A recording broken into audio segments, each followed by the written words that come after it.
کہ واقعی اس کا مخاطب کوئی معمولی قسم کا سورس نہیں۔ ٹھیک ہے، اپنی بات مکمل کرو، ملک نے کہا۔ آپ یہ سمجھ لیجئے کہ میں وہ آدمی ہوں جسے یہ مشن سونپا گیا تھا۔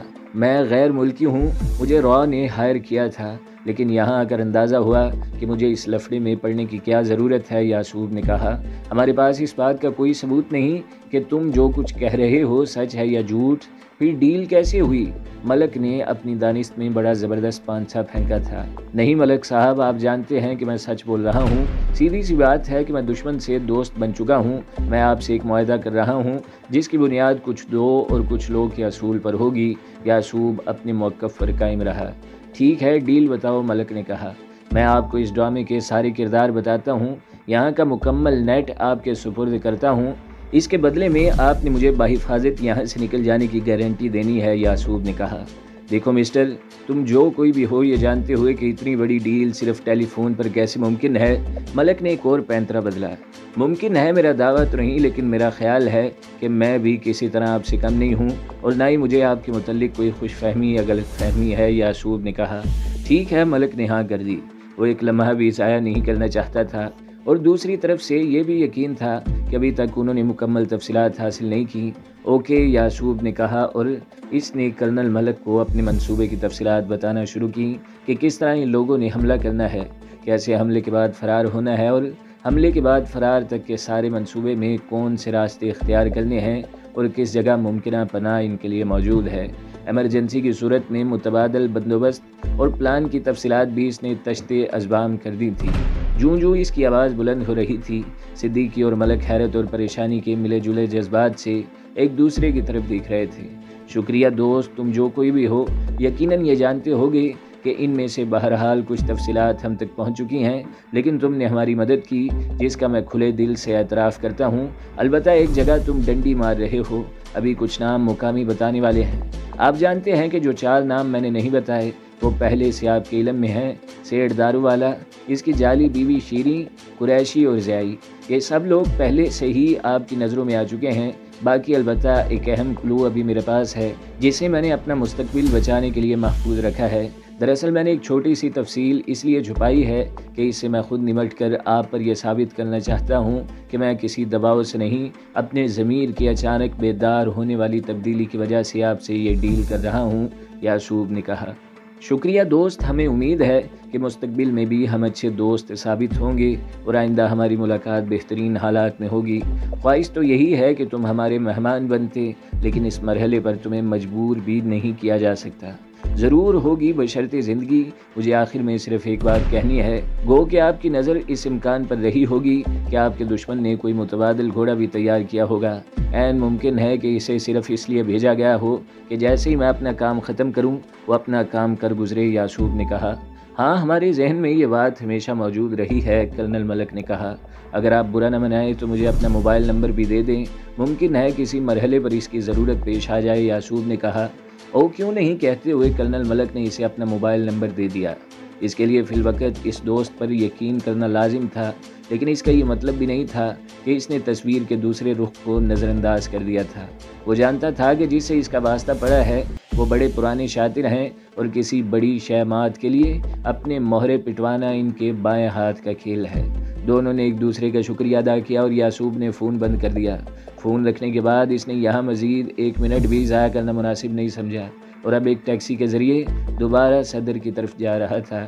صدر کے پررونق علاقے میں پہنچ کر اس نے ایک درمیانے درجے کے ہوٹل میں اپنے لیے ایک کمرہ پاکستانی شہری کی حیثیت سے بک کروایا۔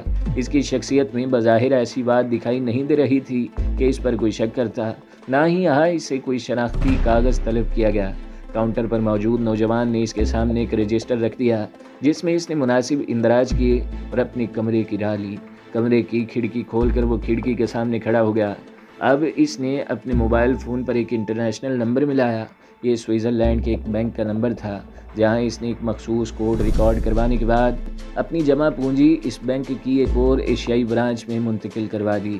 اس برانچ میں اس کے اکاؤنٹ کا علم موساد کو نہیں تھا، چونکہ ان کی تربیت ہی دھوکہ دو اور اپنا الو سیدھا کرو کے اصول پر کی جاتی تھی، اس لیے وہ اس کے عادی ہو گئے تھے۔ اپنی کھال محفوظ رکھنے کے لیے وہ کبھی کبھی اپنی تربیت کا یہ شاندار گر اپنی ایجنسی پر بھی آزما لیا کرتے تھے۔ دراصل موساد کے ہر کیٹسا کی یہ مجبوری تھی کہ وہ اپنے آفس کو کم از کم اپنے ذاتی معاملات میں مکمل مداخلت سے روکنے کے لیے ان کو دھوکہ دے۔ آفس ان کی زندگی کے ہر پہلو پر کڑی نگرانی رکھنا چاہتا تھا، جبکہ یہ خلاف فطرت بات تھی۔ اپنے مذہب، ملک اور نظریے سے لاریب وفاداروں کے باوجود موساد کے کیٹسا یہ نہیں چاہتے تھے کہ ان کی ذاتی زندگی بھی غیر محفوظ ہو جائے۔ گو کہ انہیں اعتدال میں رہتے ہوئے ہر عیاشی کی مکمل اجازت تھی اور آفس کی طرف سے ان کے ایک اشارے پر اس کا اہتمام بلازم تھا، لیکن وہ اس اہتمام سے کبھی مطمئن نہیں ہوتے تھے۔ یعصوب نے زندگی میں کبھی شراب کو ہاتھ نہیں لگایا تھا، اس کی وجہ اسے بھی آج تک سمجھ نہیں آئی تھی، لیکن اس کا آفس اس سے بہت خوش تھا۔ نہ جانے کیوں اس نے اپنی نوکری کی ابتدا ہی سے یہ ارادہ کر لیا کہ اپنا نجی اکاؤنٹ آفس کے علم میں نہیں آنے دے گا، اور آج اس کی یہی احتیاط اس کے کام آ گئی تھی۔ ڈاکٹر شاہ کی سوشل لائف تھی ہی کیا؟ جب سے انہوں نے میزائل ٹیکنالوجی میں جدید ترین نظریات پر مشتمل تجربہ کیا تھا، وہ اغیار کی آنکھوں میں کھٹکنے لگے تھے۔ ایک مذہبی گھرانے میں جنم لینے والے ڈاکٹر محی الدین شاہ نے ابتدائی تعلیم پرائمری اسکول میں حاصل کی تھی۔ ان کے والد بھی اسکول ٹیچر تھے، لیکن اپنے گاؤں ہی نہیں، ارد گرد کے درجنوں دیہاتوں کے طلبہ ان کے پاس دور دور سے تعلیم حاصل کرنے آیا کرتے تھے، کیونکہ ماسٹر رفیق شاہ صاحب جیسی فزکس، کیمسٹری اور انگریزی اور کوئی نہیں پڑھاتا تھا۔ وہ ان پسماندہ علاقوں میں پیر کا درجہ رکھتے تھے، وہ کہ ان کا تعلق کسی باقاعدہ خانوادے سے نہیں تھا، لیکن اپنے محاسن کی وجہ سے وہ ہر ایک کو عزیز تھے۔ ان کی مقبولیت کا یہ عالم تھا کہ اب بھی لوگ ان کی شمولیت کے بغیر اپنی تقریبات کو ادھورا سمجھتے تھے۔ اپنے بیٹے محی الدین شاہ سے متعلق انہوں نے شروع ہی سے ایک رائے قائم کر لی تھی کہ وہ اپنے بیٹے کو سرکاری ملازم کی بجائے ملک و ملت کا خدمتگار بنائیں گے۔ وہ اپنے بیٹے کو بڑا افسر نہیں، بڑا انسان دیکھنا چاہتے تھے۔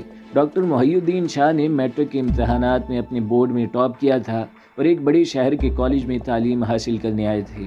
یہاں بھی ان کی کامیابیوں کا تسلسل برقرار رہا اور ہر امتحان میں وہ چونکا دینے والے نتائج حاصل کرتے رہے۔ اعلیٰ ثانوی امتحانات کے بعد حکومت کے وظیفہ پر وہ بیرون ملک نیوکلیئر سائنس کی اعلیٰ تعلیم کے لیے چلے گئے، اور جب ڈاکٹریٹ کر کے واپس لوٹے تو ملک و ملت کا سرمایہ بن چکے تھے۔ اس دوران ان کے والد رفیق شاہ صاحب انتقال فرما گئے۔ ڈاکٹر شاہ کو اپنی سرکاری اور غیر سرکاری مجبوریوں کی وجہ سے دارالحکومت میں سرکاری حفاظت میں رہائش اختیار کرنی پڑی، لیکن انہوں نے اپنے والد کا مشن جاری رکھا اور اپنے گاؤں میں والد کے نام پر ایک تعلیمی ٹرسٹ قائم کر دیا۔ گو کہ وہ اپنی گوناگو مصروفیات اور سیکیورٹی کے تقاضوں کے سبب ٹرسٹ کے معاملات پر باقاعدہ توجہ نہ دے سکے، لیکن اس سے کبھی بے خبر نہیں رہے اور اب بھی اس کے چیئرمین تھے۔ ڈاکٹر شاہ نے 9 ماہ پہلے میزائل ٹیکنالوجی میں جو کمال حاصل کیا تھا، اس نے اس ملک کے دشمنوں کی راتوں کی نیند حرام کر دی تھی۔ چونکہ ان کا واسطہ بہت کمینے دشمن سے تھا، اس لیے ان کے حفاظتی اقدامات سے متعلق بہت سختی کی جاتی تھی۔ ڈاکٹر شاہ کچھ تو طبعاً تنہائی پسند تھے، اور کچھ سیکیورٹی کے تقاضوں نے تو انہیں جیسے دنیا سے کاٹ کر ہی رکھ دیا تھا۔ آج زندگی نے انہیں ایک بڑی خوشی سے نوازا تھا۔ ان کے اس یتیم بھانجے کی شادی ہو رہی تھی، جس کو ڈاکٹر صاحب نے خود لے کر پالا تھا اور اعلیٰ تعلیم دلائی تھی، اور جو اب کراچی میں ایک اعلیٰ عہدے پر فائز تھا۔ ڈاکٹر صاحب نے اپنے مہربانوں سے کہہ دیا تھا کہ ان کے لیے اس شادی میں شرکت ناگزیر ہے۔ یوں بھی وہ زندگی موت سے بے پرواہ تھے، انہیں شاید خود بھی اپنی زندگی کی اتنی فکر نہیں تھی، لیکن حکومت کے نزدیک یہ بہت اہم مسئلہ تھا۔ ڈاکٹر صاحب کی حفاظت ایک قومی اثاثے کی طرح کی جاتی تھی۔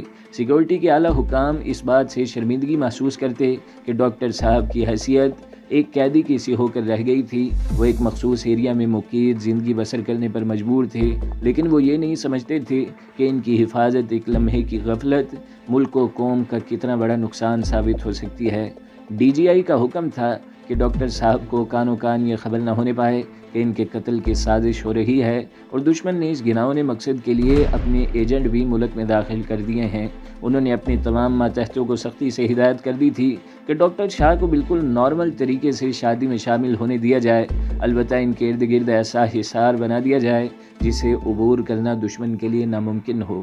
ڈی جی آئی کو ایمان کی حد تک اس بات کا یقین تھا کہ ڈاکٹر شاہ کی حفاظت پر مامور سیکیورٹی کے عملے کا کوئی بھی جوان اپنے جسم کو چھلنی کروائے بغیر ایک گولی بھی ان تک نہیں پہنچنے دے گا۔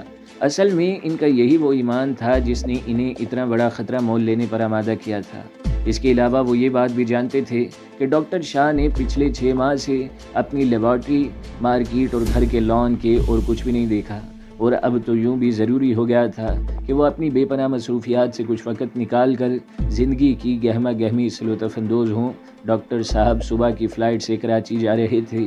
انہیں تو بظاہر یہی علم تھا کہ ان کے ساتھ 4 گارڈز جو ایک عرصے سے ان کی حفاظت کرتے آ رہے تھے اب بھی وہی ان کی حفاظت کر رہے تھے، لیکن وہ نہیں جانتے تھے کہ اس فلائٹ میں ان کے آگے پیچھے کی سیٹوں پر کم از کم 25 SSG کمانڈوز کے مستعد جوان موجود تھے، جن کے پاس جدید ترین آٹومیٹک اسلحہ موجود تھا، حالانکہ وہ خالی ہاتھ 10 حملہ آوروں سے نمٹنے کی صلاحیت رکھتے تھے۔